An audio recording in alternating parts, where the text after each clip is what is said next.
Okay, I'll just show you how to delete a mobile from the Bluetooth audio system in this 2013 Hyundai ix35.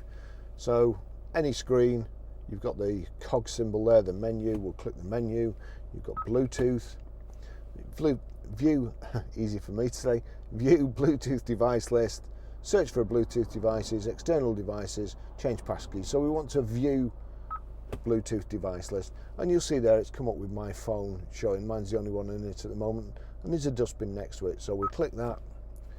Do you really want to delete? Again, a safety catch so you don't do it wrong, and that's it gone. If we go back into view, there's no devices.